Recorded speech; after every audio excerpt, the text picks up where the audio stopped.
முடிவு. ஜனங்களின் ஆதரவு நடிகனாக இருந்து அரசியல்வாதியாக வேஷம் தரித்தவனுக்கு உள்ளது.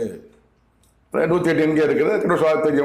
எல்லாரும் தெரியும். கடவுள் சொல்றாரு, ஜனங்க தமிழக மக்களின் ஆதரவு நடிகனாக இருந்து அரசியல்வாதியாக வேஷம் தரித்திருக்கணும்னா விஜய் அவர்களுக்கு உள்ளது.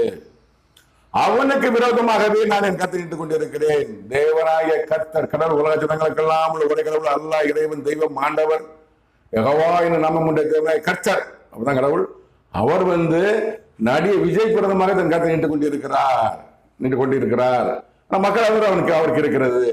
இத்தேசத்தின் அதிபதியாக பணி செய்யக்கூடிய தகுதி இல்லாதவன் அவன். நான் சொல்லலைங்க, சத்தியமா நான் சொல்லல. திமுக தொண்டர்களே, நடிகர் விஜய் விஜயின் ரசிகர்களே என்ன கோபப்படாதீங்க. இந்த வார்த்தை நான் சொல்லல. இந்த சொல்லக்கூடிய வார்த்தை அனைத்தும் கடவுள் வார்த்தை. நடிகர் விஜயை பற்றி அவர் என்ன நினைத்துக் கொண்டிருக்கிறார்?